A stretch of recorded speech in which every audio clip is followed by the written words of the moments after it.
graduated Carolina in 2012, did my master's at your alma mater at Columbia.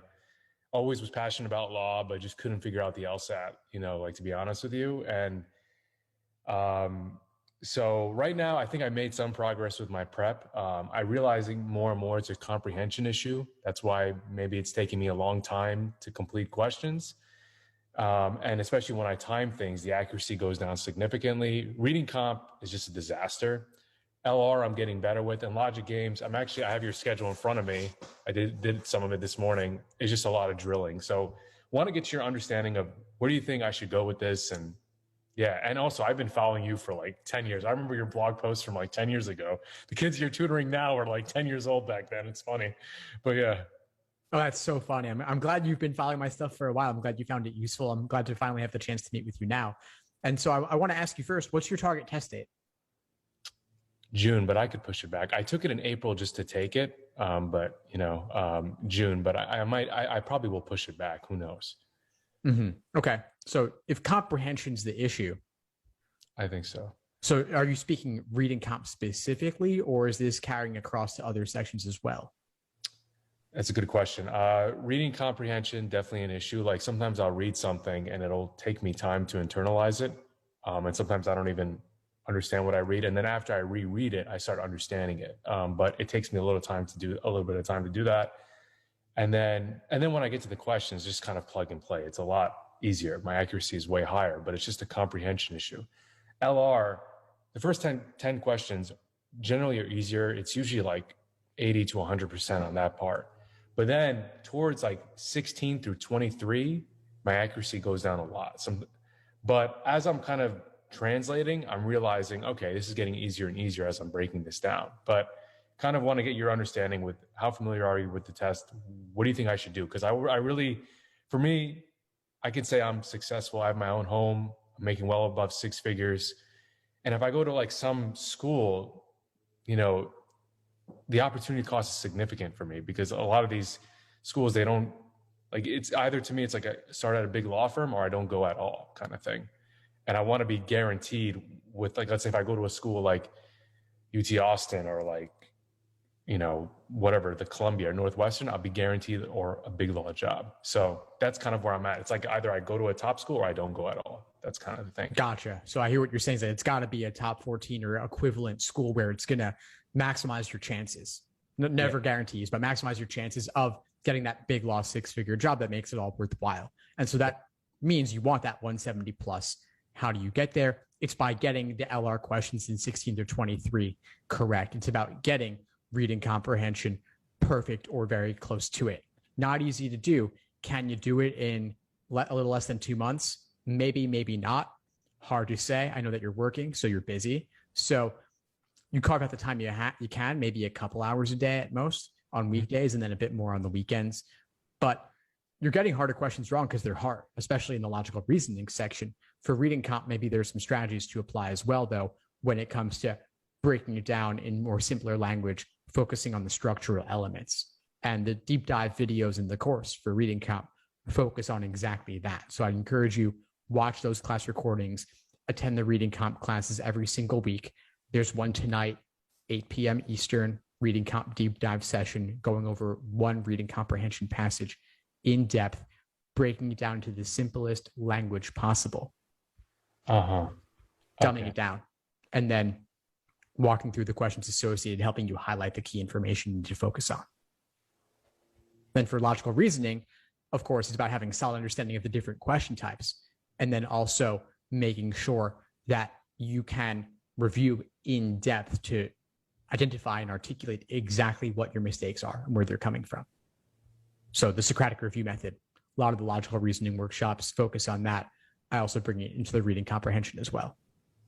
Okay. And I noticed like these are interdisciplinary, the Socratic review method with LR and reading comp, right? Like, oh yeah, definitely. Definitely. It carries across. I mean, it's all about interpreting language and figuring out tempting wrong answer choices, unappealing right answer choices. What exactly are the tricks and traps that you're falling for? So slowing it down, not just taking exams after exam, but really focusing on them in depth. Awesome.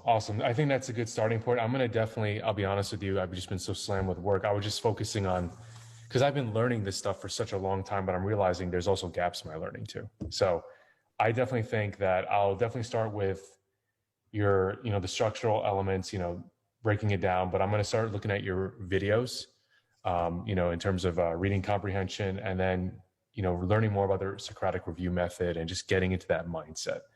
I think that'll help me tremendously. Appreciate that. Thank you for that direction. I mean, any other, yeah. And it's funny, so I feel like after I took the April LSAT, I probably got early 150s, you know, and I also left a lot of things blank, but I feel like my accuracy is pretty high, but it's just completing those questions on time too that is very difficult. And that goes back to comprehension, I guess. Yeah, so your accuracy is high on what you're getting to. Yes. But there's still a lot more work to be done because you've got to be able to get to everything, which means you're going to have to speed up on some of the easier questions that you're already getting right. But if you speed up on them more, maybe you'll lose some there also. So there's actually quite a bit of work to be done.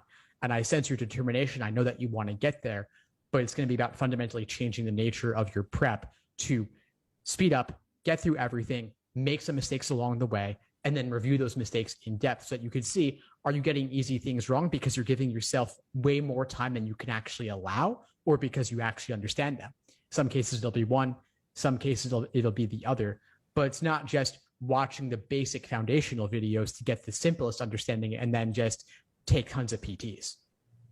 It's about beyond the theoretical material, the conceptual material, where it tells you strengthen questions, ask you to strengthen, use the top 3 ways to strengthen a question, an argument.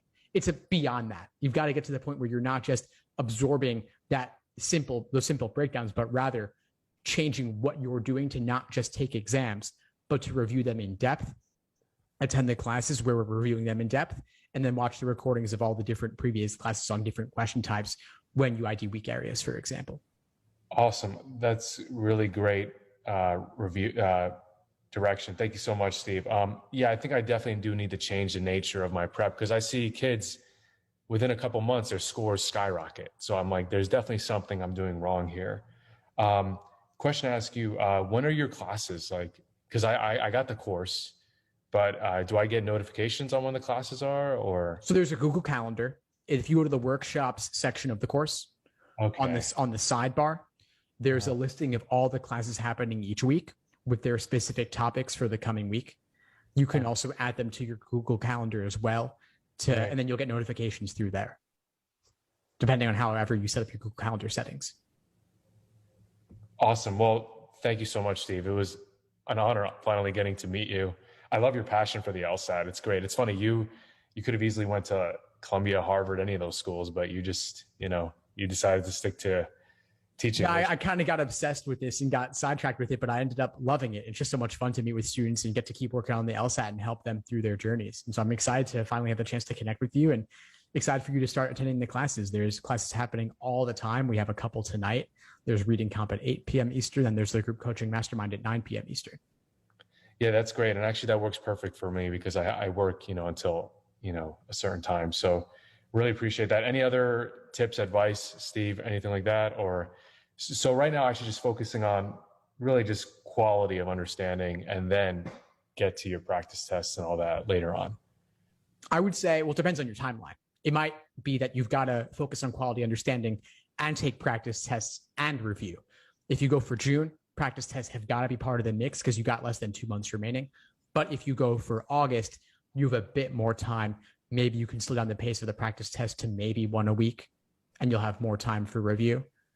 It's up to you. So it all depends on your timeline, but taking time, doing timed work and reviewing in depth is going to be a major part of this. And I noticed, Steve, doing timed. So do you think, would you recommend doing untimed work or timed work? It's all good. It's all good. Just depends on what your purpose for it is. So maybe doing some timed sections, untimed, reviewing them after the fact. Mm-hmm. That could be one way to go on it. You could, of course, untimed watch the previous class recordings, pause them, work through the problems, watch the review process that was conducted in the class. And then, of course, you can attend live as well every week. There's tons of stuff going on. We have something virtually every single day now. Wow. And is it you teaching it, or just different people under you? I'm teaching some. I've got a team of instructors and teaching assistants as well, though. Wow, you're doing well for yourself. Awesome. That's great. I'm looking forward to it. Now, yeah, I mean, I think this was really, really helpful. Thank you so much, Steve. And also, I know with the LSAT Flex, that's going to be done after they're going to have an experimental section. So it's like, okay, if I'm going to do something, I got to do it now, if that makes sense. So, because they're going to have an extra section. And also next year, it's actually going to be very competitive from what I heard, because like there's actually X amount of more people with 170 plus on their LSAT because the test is shorter. So, I might wait like another year or two and just like really work my way up in corporate America before I make that attempt. But I have time, I guess. No, you've got time. I mean, you're not in a rush, which is good. You don't want to be in a rush for this sort of thing, especially when there's the opportunity cost and such. But if you felt you could achieve your fullest potential by June, sure, go for June. That way you get to take the flex format, only 3 sections. Alternatively, if you end up taking August or beyond, it'll have that experimental back in the mix, which nobody ever wants to do, of course. But with the additional 2 months of prep, you could outweigh that and still get a higher score on the August LSAT. So I wouldn't rush to do June if you weren't ready. But if you were ready, yeah, of course I would take it. This cycle, the one that's just kind of finishing up now, has been super competitive because of the higher scores and also because of COVID leading people to go to law school. That'll probably happen again next cycle as well, of course. But whenever you're ready for the LSAT, take it, lock in your score. Then you can choose when to apply based on when you think makes sense for you. I love it. Thank you for that, Steve. Actually, you're making me realize, just better just getting the test down than rather than trying to rush and get to the June LSAT. And also by that time, if I have an extra 2 months, presumably I'll increase so exponentially that, it's what is an extra section going to mean? Is there going to be a difference with the experimental section? I heard it's typically harder. I mean, or that's from what my experience, but maybe is there any difference or no? Or do we even know what it is? No, right? You won't know what it is.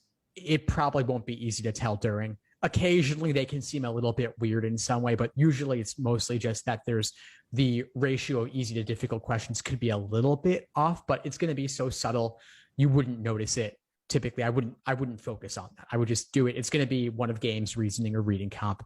It could be any of the 4 sections, but I wouldn't give it much thought other than that test is going to be a little bit longer and you're doing more work than you would ideally need to do. Great. I know you have a limited time. One last question, and that was really helpful. What book would you recommend for me to become a better reader, think more critically about things, and, because I've done my research about that, but I want to get, is there anything out there you think you would recommend, or do you think, that would help me, I guess, in some ways? The best material is honestly just the actual LSAT exams. Yeah. I mean, there's over 400, there's something like 400 reading comp passages. Yeah. So that's plenty of material. You do those passages, you do the associated questions, you make some mistakes, you learn along the way. I would stick with the actual LSAT exam since you're not going to have enough time to cover all of them, most likely. Alternatively, there is one book I think is pretty good. It's very short. It's called A Rule Book for Arguments. I have that book. Nice. Yeah. I got it from you. Oh, it's right here. It's somewhere here. Yeah. That's fantastic. Yeah. It's a very small book, very short. It's a great overview of argumentation and logical reasoning. And so I would look at that. Well, thank you so much, Steve. Really appreciate your coaching. I guess, appreciate the confidence. And I really have nothing else for you. And thank you so much. My pleasure. Of course. I'll see you in class later. See ya. Thank you, Steve. Have a good one. Thanks for tuning into the show. Please subscribe if you haven't done so already to be notified of new episodes as I release them. And feel free to reach out if you need anything at all as you move forward with your prep. I'm happy to help however I can. In the meantime, I'll wish you all the best and take care.